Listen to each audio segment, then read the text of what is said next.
Maya Angelou. Being treated poorly doesn't define you. It's your response that reveals your true strength. Choose compassion over anger. The title, Chosen Ones. 10 Reasons Why You Are Treated Poorly, presents a thought-provoking but potentially disempowering message. Perhaps a more constructive approach would be to explore the reasons why someone might feel treated poorly and offer strategies for navigating such situations.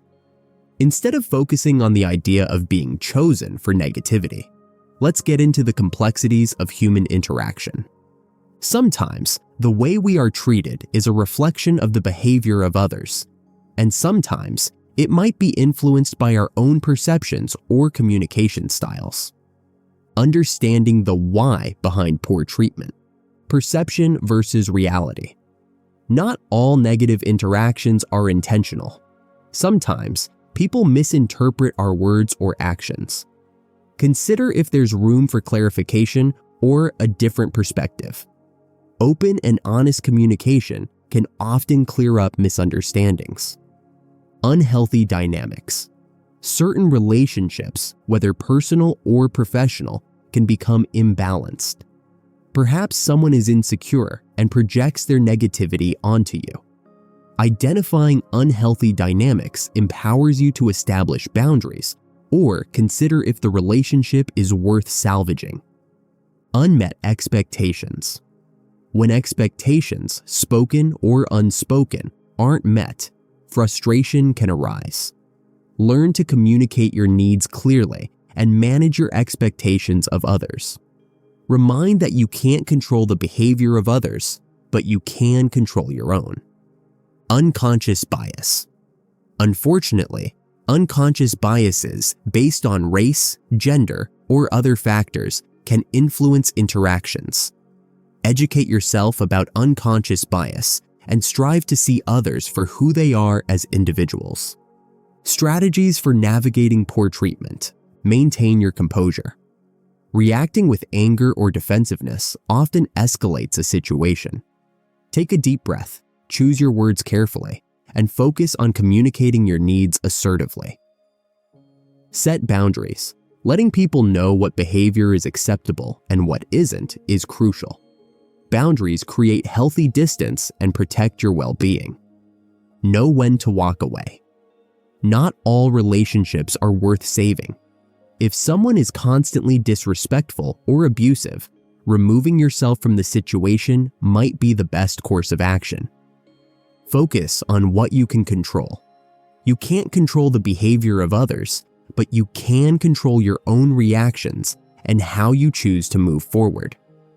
Build a support system. Surrounding yourself with positive and supportive people who value you for who you are can create a buffer against negativity.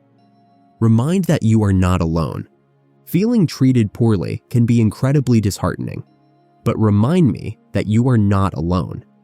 Everyone experiences negativity at some point. The key is understanding the reasons behind it, developing healthy coping mechanisms, and focusing on self-worth.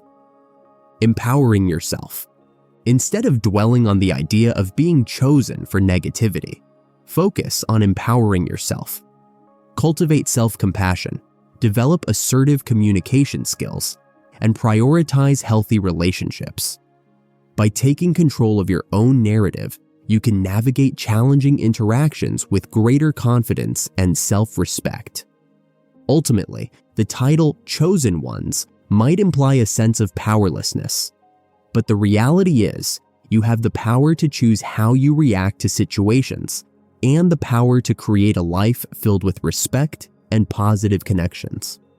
While understanding the reasons behind poor treatment can be helpful, it's equally important to shift the focus from reacting to empowering yourself.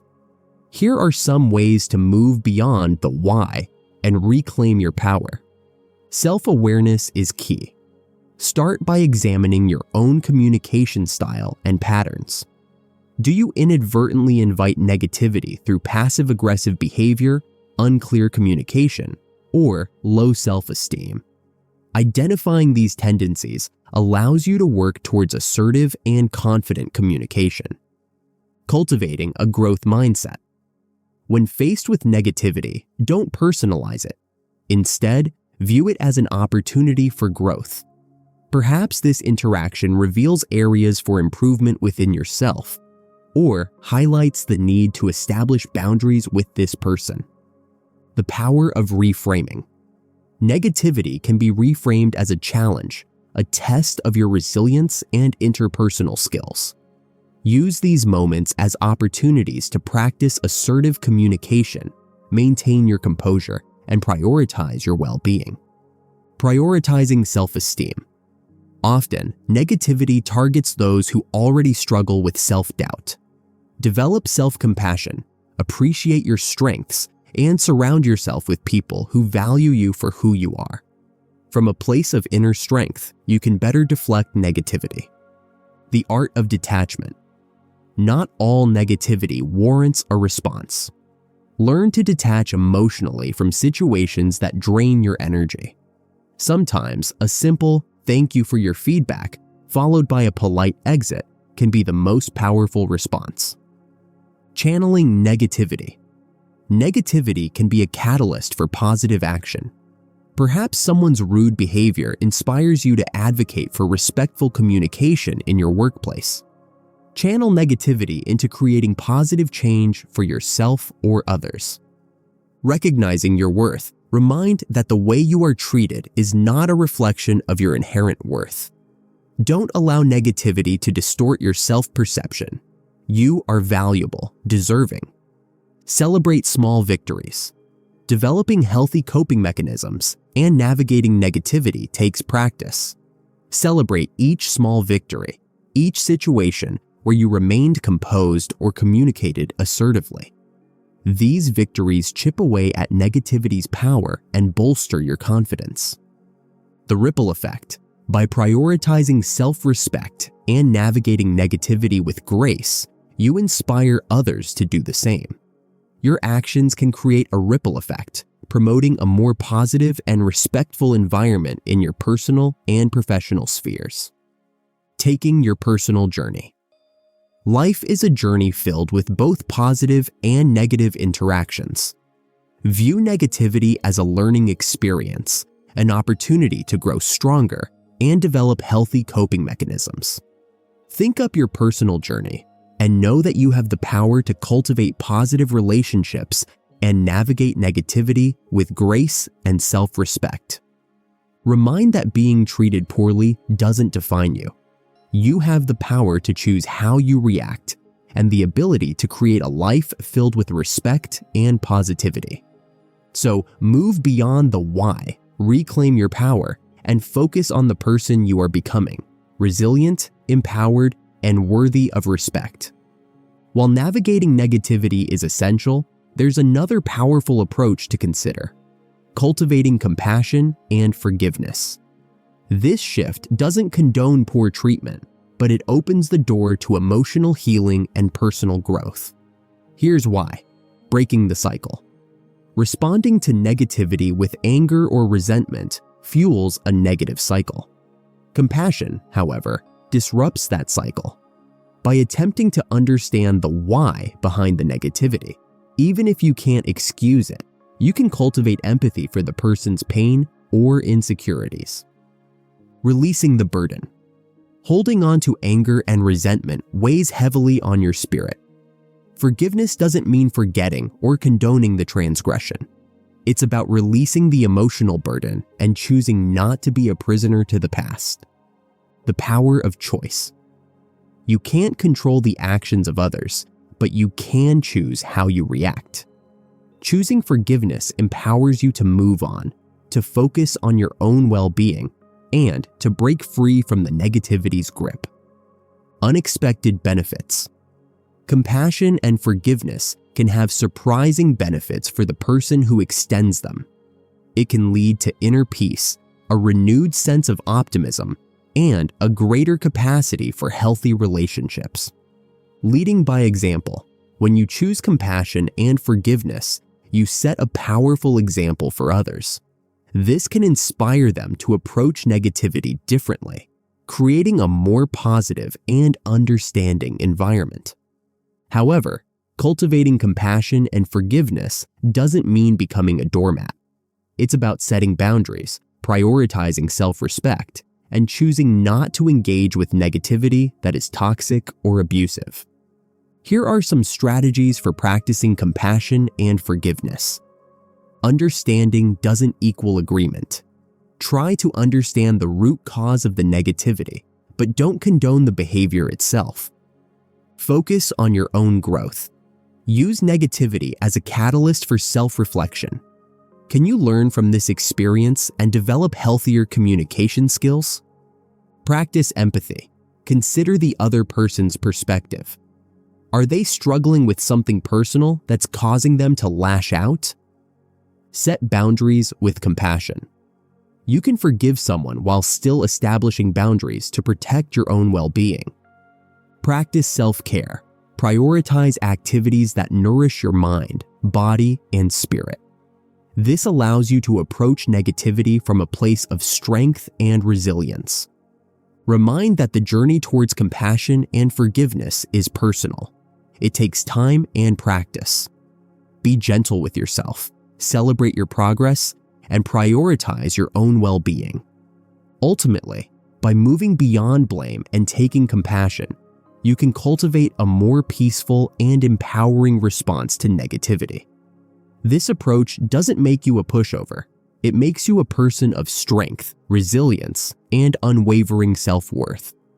The sting of being treated poorly can linger. It can trigger self-doubt, fuel anger, and leave you feeling powerless. But dwelling on the why traps you in a cycle of negativity. Instead, shift your focus to reclaiming your narrative. Self-inventory. It starts with introspection. Analyze your communication style. Are you inadvertently inviting negativity with passive aggression or unclear boundaries? Identify these tendencies and actively cultivate assertive communication. Growth mindset. Don't see negativity as a personal attack. View it as a growth opportunity. Perhaps it reveals areas for self-improvement or highlights the need for firmer boundaries. Use these encounters to hone your skills and bolster your resilience. Reframe the challenge. Negativity can be reframed as a test of your interpersonal skills. It's a chance to practice composure, assert your needs, and prioritize your well-being. See these encounters as opportunities to strengthen your emotional armor. Self-esteem matters. Often, negativity targets those with low self-esteem. Develop self-compassion. Recognize your strengths and surround yourself with people who value you. A strong self-image deflects negativity and empowers you to navigate difficult situations. The art of detachment. Not all negativity requires a response. Learn to emotionally detach from situations that drain your energy. Sometimes, a simple "noted" followed by a mental disengagement is the most powerful move. Conserve your energy for interactions that nurture you. Channeling the energy. Negativity can be a catalyst for positive change.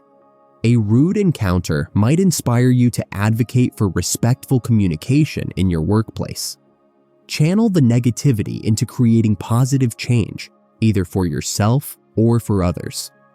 Your worth is intrinsic. How you're treated doesn't define your worth. Negativity can distort your self-perception. Hold on to the truth.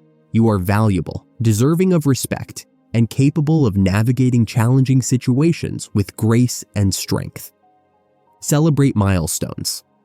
Developing healthy coping mechanisms is a journey.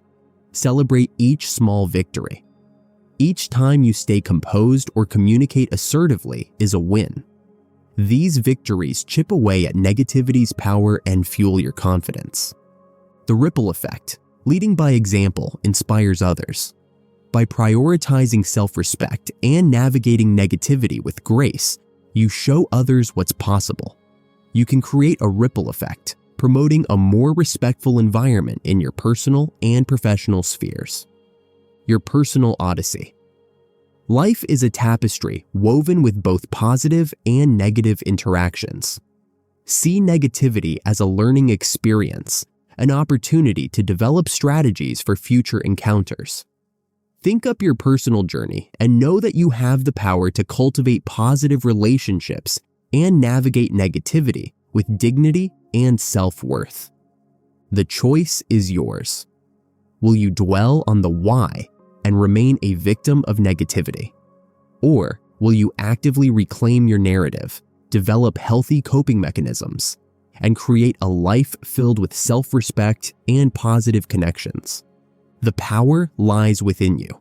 You have the ability to rise above negativity and write your own story, a story of resilience, strength, and self-worth.